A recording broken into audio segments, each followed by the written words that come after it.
as new COVID cases skyrocket well beyond the 100,000 mark for a third straight day, hospitalizations in New Mexico are up 260%.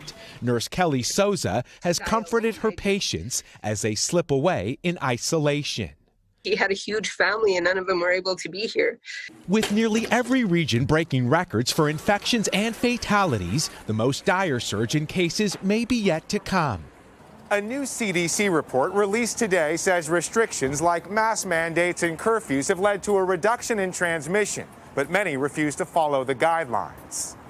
As the holidays approach, officials warn extended families to limit or cancel indoor gatherings, where a simple sneeze can quickly spread the virus at the dinner table, hanging like a cloud for hours. The particles are enough to get someone sick in under 15 minutes of exposure.